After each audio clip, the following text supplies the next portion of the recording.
नमस्कार दोस्तों, Byju's exam prep IAS Hindi में आप सभी का स्वागत है। आज हम आपके सामने 11 अप्रैल 2023 के दैनिक क्विज प्रस्तुत कर रहे हैं, जिसमें द हिंदू, इंडियन एक्सप्रेस तथा पीआईबी से संबंधित प्रमुख समाचारों को आधार बनाकर हम प्रारंभिक परीक्षा के प्रश्नों की चर्चा करेंगे। साथ साथ विगत वर्षों में यूपीएससी के द्वारा प्रारंभिक परीक्षा में दिए गए प्रश्न हम आपको अभ्यास के लिए देंगे और अंत में आज के किसी महत्वपूर्ण तथ्य की हम चर्चा करेंगे। तो आज के सत्र को हम लोग प्रारंभ करते हैं और सबसे पहला प्रश्न हम देखते हैं, समय प्रसार परियोजना से आप क्या समझते हैं।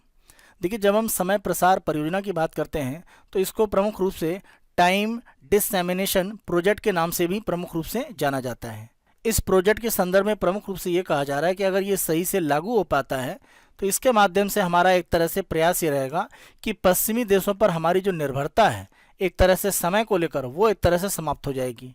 जैसे सामान्य तौर पर आप देखें, भारत में यानी जो हम इंडियन स्टैंडर्ड टाइम की बात करते हैं, भारत का जो मानक समय है वो एक तरह से प्लस 5 घंटे 30 मिनट माना जाता है। अगर हम जीएमटी से देखें तो इस आधार पर अगर हम देखें तो हमारा समय जीएमटी से 5.5 घंटे आगे है, क्योंकि हम एक तरह से पूर्वी गोलार्ध में हैं। तो यहाँ पर प्रमुख रूप से देखा जा रहा है कि भारत में ये जो मानक समय है वो सही रूप में हर जगह लागू नहीं हो पाता। कहीं कहीं आप देखें तो पश्चिमी देशों के अनुसार जो समय है वो एक तरह से लागू होता है, यानी हम पूरी तरह से भारतीय मानक समय का उपयोग नहीं करते हैं और इसमें कई बार मिली सेकेंड या उससे भी कम का अंतर रहता है। लेकिन वर्तमान में जिस तरह से नई नई तकनीक आ रही हैं वहाँ पर समय का ज़्यादा अंतर नहीं होना चाहिए और इसीलिए भारत सरकार के द्वारा ये जो टाइम डिसएमिनेशन प्रोजेक्ट है वो इसरो और एनपीएल यानी नेशनल फिजिकल लेबोरेटरी जो दिल्ली में है उसके साथ मिलकर शुरू किया गया। इसी प्रोजेक्ट के संदर्भ में प्रमुख रूप से बात की गई है। तो यहाँ पर विकल्प हमारा सही है सी। यह पश्चिमी समय सटीकता पर भारत की निर्भरता को कम करने के लिए इसरो और एनपीएल द्वारा शुरू की गई एक परियोजना है। इस परियोजना के माध्यम से एनपीएल और इसरो के द्वारा प्रयास ये किया जा रहा है कि भारत में 5 जगह, जहां पर प्रमुख रूप से अगर हम देखें तो क्षेत्रीय संदर्भ मानक प्रयोगशालाएं हैं, इन्हें हम रीजनल रेफरेंस स्टैंडर्ड लेबोरेटरीज कहते हैं।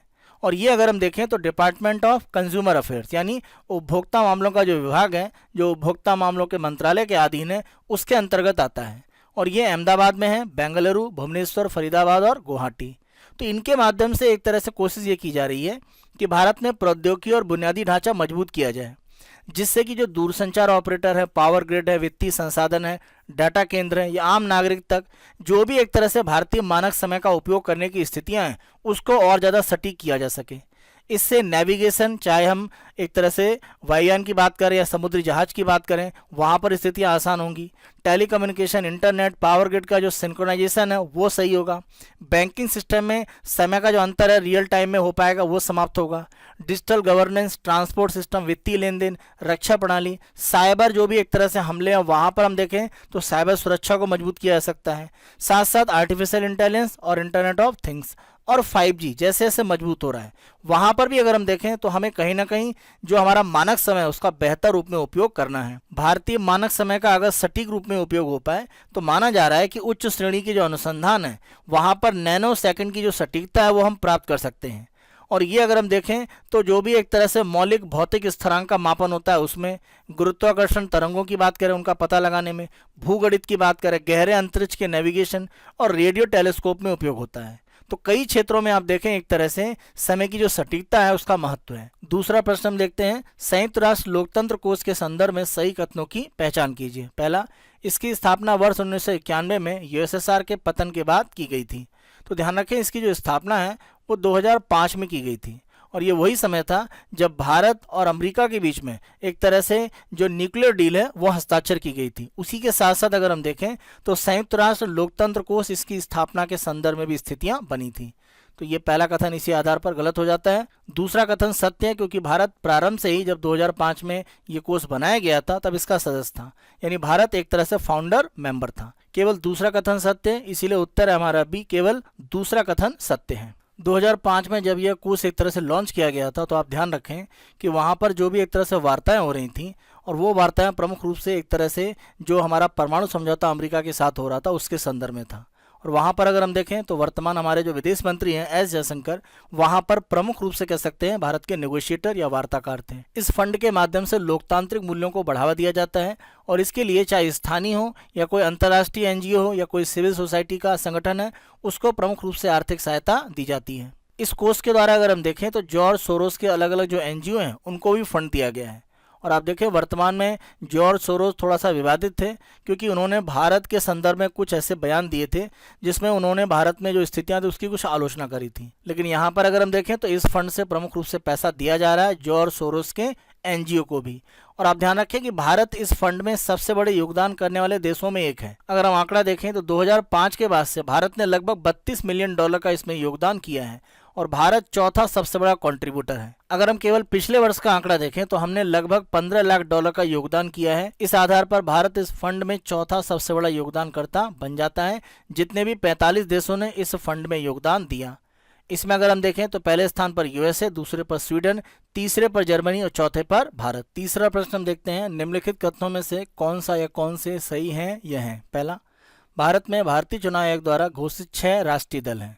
तो यहाँ पर आप देखें वर्तमान में प्रमुख रूप से राष्ट्रीय दल के संदर्भ में जो स्थितियां हैं वो थोड़ी सी परिवर्तित हुई हैं, क्योंकि अगर हम एनसीपी की बात करें, टीएमसी की बात करें या सीपीआई की बात करें तो उन्हें राष्ट्रीय दल का जो दर्जा है वो हटा दिया गया है, लेकिन आप पार्टी को राष्ट्रीय दल के रूप में मान्यता दी गई है।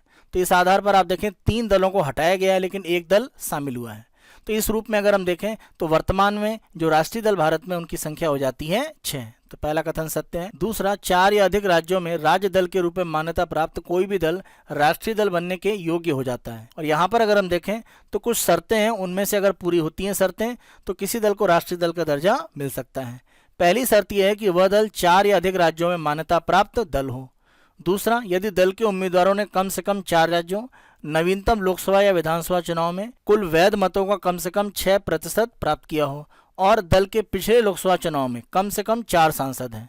या अगर हम देखें यदि दल ने कम से कम 3 राज्यों से लोकसभा की कुल सीटों में से कम 2% सीटें जीती हैं। तो ये राष्ट्रीय दल के संदर्भ में मान्यता प्राप्त करने के लिए प्रमुख मानदंड हैं। तो यहाँ पर अगर हम देखें तो दूसरा कथन भी सत्य है। तीसरा, राष्ट्रीय दल को अपना मुख्यालय बनाने के लिए भारत सरकार द्वारा जमीन दी जाती है। राष्ट्रीय दल के रूप में जब मान्यता मिलती है तो सबसे बड़ा लाभ ये रहता है कि आपका जो पार्टी का सिंबल होता है वो हर जगह आप एक तरह से उपयोग कर सकते हैं पूरे भारत में, और वो आपके लिए पूरी तरह से आरक्षित हो जाता है। दूसरा लाभ ये है कि जो भी राष्ट्रीय दल का दर्जा प्राप्त करते हैं उन्हें दिल्ली में भारत सरकार की तरफ से भूमि अलॉट की जाती है जहाँ पर वो अपना कार्यालय खोल सकते हैं। साथ साथ अगर हम देखें जो भी एक तरह से स्टार कैंपेनर है उनकी संख्या राष्ट्रीय दल के लिए दोगुनी हो जाती है। तो यहाँ पर तीसरा कथन भी सत्य है, तीनों सत्य हैं, इसीलिए हमारा उत्तर हो जाता है सी, सभी तीनों कथन सत्य हैं। चौथा प्रश्न हम देखते हैं, एनसो के संबंध में निम्नलिखित कथनों में से कौन से या कौन से सत्य हैं? देखिए, जब हम एनसो की बात करते हैं तो ये प्रमुख रूप से कहलाता है एल नीनो सदर्न ऑक्सिलेशन, यानी एल नीनो का दक्षिण की तरफ एक तरह से आप कह सकते हैं दोलन।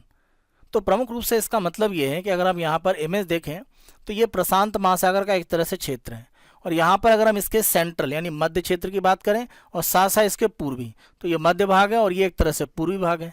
तो यहीं पर प्रमुख रूप से आप एक तरह से देखें तो जब हम बात करते हैं एल नीनो की स्थितियां हैं तो आप देखें कि यहाँ पर जो भी रंग है वो थोड़ा सा ब्राउन कलर है और डार्क ज़्यादा है, और ये हिस्सा अगर आप मैप में देखें तो ये तापमान को अधिक दिखाता है।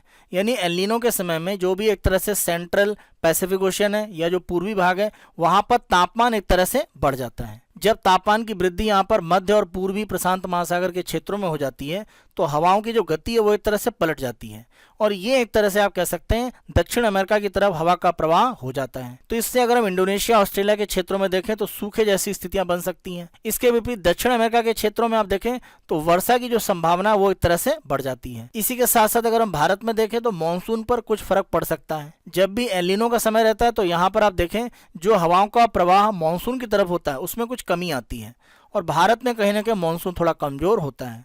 तो एल नीनो के समय भारत में सूखे जैसी स्थितियां हो सकती हैं, लेकिन सभी एल नीनो में होता है ऐसा नहीं है। लेकिन जितने भी भारत में ड्राउट या सूखे के वर्ष रहे हैं वहां पर एल नीनो स्थितियां देखी गई हैं, तो ये एक तरह जरूर सत्य है। तो एल नीनो के साथ में हमेशा भारत में सूखा पड़ेगा ये हमेशा आप नहीं कह सकते हैं, लेकिन अगर सूखा है तो एल नीनो रहा है ये बिल्कुल सत्य है। तो एल नीनो से सूखे पर जाना हमेशा संभव नहीं है, लेकिन भारत में सूखा है तो एल नीनो स्थितियां जरूर हैं, इस पर आप एक तरह से स्पष्ट रूप में कह सकते हैं। दिसंबर 1997 में आप देखें एल नीनो की स्थिति बन रही है, और यहाँ पर एक इमेज दी गई है, ये दिसंबर 1988 की है, यानी ला नीना का समय है। और आप देखें यहाँ पर लगभग ब्लू कलर है, और ब्लू कलर का मतलब तापमान बहुत कम होना। तो जो भी एक तरह से सेंट्रल और ईस्टर्न पैसिफिक है वहाँ पर तापमान एक तरह से कम है। कम है मतलब दबाव एक तरह से ज़्यादा है। तो इस आधार पर हवाओं का जो प्रवाह है वो इस दिशा में रहता है और आप देखें इन क्षेत्रों में बारिश होती है और भारत का मानसून भी इससे सशक्त होता है। तो ला नीना के समय में आप देखें भारत में जो मानसूनी वर्षा है उस पर एक तरह से सकारात्मक प्रभाव पड़ता है। और अगर हम जिस समाचार की बात कर रहे हैं उसमें भी यही स्थितियां बताई गई हैं कि 2019 से 2022 के बीच में भारत में मानसून अच्छा रहा है, कारण ये ला नीना का समय रहा है। और आप ध्यान रखें जब भी हम भारत में सूखे की बात करते हैं ये एल नीनो वर्ष के साथ जुड़ा हुआ है, लेकिन सभी एल नीनो वर्ष सूखे के साथ नहीं जुड़े हैं। तो ये कथन आप ध्यान रखिएगा, महत्वपूर्ण है। तो जब हम एनसो की बात करते हैं तो ये एक तरह का कह सकते हैं एक दोलन होता है दक्षिणी भाग में, क्योंकि आप देखें भूमध्य रेखा के नीचे का भाग है। तो दक्षिणी भाग में कभी तापमान यहाँ पर कम है, कभी तापमान यहाँ पर ज़्यादा है। तो ये स्थितियाँ आपके एक तरह से क्रम रूप में परिवर्तित होती रहती हैं और इसी को हम एल नीनो सदर्न ऑक्सीडेशन के नाम से जानते हैं। अब यहाँ पर दोनों कथन को हम देखते हैं। पहला, एल नीनो भारत में सदैव सूखे जैसी स्थिति को जन्म देता है, गलत है। लेकिन सूखा एल नीनो वर्षों के साथ हमेशा जुड़ा रहा है, ये सत्य है। तो ये जो कथन कहा गया है कि एल नीनो सूखे जैसी स्थिति के लिए हमेशा उत्तरदायी है, गलत है। दूसरा, भारतीय मौसम विज्ञान विभाग एनसो के महासागरीय भाग को ट्रैक करने के लिए महासागरीय नीनो सूचकांक का उपयोग करता है। तो ध्यान रखें एनसो के संदर्भ में इस तरह के नीनो सूचकांक का उपयोग भारतीय जो मौसम विज्ञान विभाग है वो नहीं करता है। अगर हम इस नीनो सूचकांक की बात करें तो इसे प्रमुख रूप से अमेरिका में मौसम की भविष्यवाणी के लिए प्रमुख रूप से जो उत्तरदायी संस्था है, यानी अगर हम बात करते हैं NOAA, इसके द्वारा एक तरह से जारी किया जाता है और इसके माध्यम से वो ट्रैकिंग करते हैं। तो ये NOAA की अगर हम बात करें तो national oceanic and atmospheric administration, यानी NOAA के द्वारा इस सूचकांक के माध्यम से अगर हम देखें तो एनसो का एक तरह से जो ट्रैकिंग है वो किया जाता है। ये अमेरिका की संस्था करती है, न कि भारतीय संस्था, इसीलिए दूसरा कथन भी गलत था। दोनों गलत हैं, इसीलिए हमारा उत्तर है डी, ना तो एक ना ही दो। दैनिक क्विज के दूसरे भाग में हम यूपीएससी के द्वारा विगत वर्षों के प्रारंभिक परीक्षा के प्रश्न आपको अभ्यास के लिए देते हैं। आज हम 2012 की प्रारंभिक परीक्षा का प्रश्न आपको अभ्यास के लिए दे रहे हैं। प्रश्न को देखते हैं। निम्नलिखित कारकों पर विचार कीजिए। पृथ्वी का घूर्णन, वायुदाब और हवा, महासागरीय जल का घनत्व, पृथ्वी का परिक्रमण। उपयुक्त में से कौन से कारक महासागरीय धाराओं को प्रभावित करते हैं? देखिए, अगर हम पृथ्वी के घूर्णन की बात करें तो घूर्णन ही एक बड़ा कारण होता है कि अगर हम उत्तरी गोलार्ध की बात करते हैं, यानी नॉर्थ हेमिस्फीयर और साउथ हेमिस्फीयर, तो जो भी एक तरह से वायु या एक तरह से जो जलराशि का भाग होता है वो घूर्णन के कारण ही आप देखें उत्तरी गोलार्ध में अपने दाएं हाथ की ओर घूमता है, और दक्षिणी गोलार्ध में अगर हम देखें तो कोई भी हवा का भाग है या जलराशि है वो अपने बाएं हाथ की ओर एक तरह से गति करती है। तो ये प्रमुख रूप से घूर्णन के कारण ही एक तरह से होता है। तो बिल्कुल महासागरीय धाराओं पर इसका प्रभाव पड़ता है। दूसरा, वायुदाब और हवा। अगर कहीं पर मान लीजिए उच्च दाब है, इसका मतलब ये है कि हवा उच्च दाब से निम्न दाब की ओर प्रमुख रूप से जाएगी। अगर दबाव का अंतर समुद्र के किसी भी सतह पर रहेगा तो ये एक तरह से उच्च दाब से निम्न दाब की ओर वायु का प्रवाह बनाता है, और इस आधार पर अगर हम देखें तो महासागरीय धाराओं पर भी एक तरह से प्रभाव पड़ता है। तो दूसरा कथन भी सत्य है। तीसरा, महासागरीय जल घनत्व। जब भी जल घनत्व की बात करें, डेंसिटी की, यानी हम नमक का एक तरह से जो सॉल्ट का कंटेंट है उसकी बात कर रहे हैं, जितना समुद्र में एक तरह से डेंसिटी ज़्यादा होगी वो उतना ही भारी होगा और नीचे की तरफ एक तरह से दबेगा पानी। जबकि जहाँ पर एक तरह से मीठा पानी है या आप कह सकते हैं घनत्व उतना नहीं है ज़्यादा, तो वो हल्का होगा, वो ऊपर की तरफ जाएगा। यानी अगर हम सतह पर ऐसा मान लें तो यहाँ अगर पानी नीचे की तरफ भारी है, दब रहा है, यानी डेंसिटी यहाँ पर ज़्यादा है, और यहाँ कम है तो ये पानी थोड़ा सा ऊपर उठा हुआ है। तो ये एक तरह से जो महासागरीय जल है उसके प्रवाह को कहीं ना कहीं बनाता है। तो ये स्थिति भी एक तरह से बनती है कि महासागरीय जल का घनत्व जो भी महासागरीय धाराएं उनको जरूर प्रभावित करती हैं। हम चौथे कारण को देखते हैं, पृथ्वी का परिक्रमण। जब भी हम बात करते हैं प्रमुख रूप से पृथ्वी के परिक्रमण के संदर्भ में, तो परिक्रमण की जो स्थितियां हैं वो एक तरह से यहाँ पर सीधे तौर पर महासागरीय धाराओं को प्रभावित नहीं करती हैं।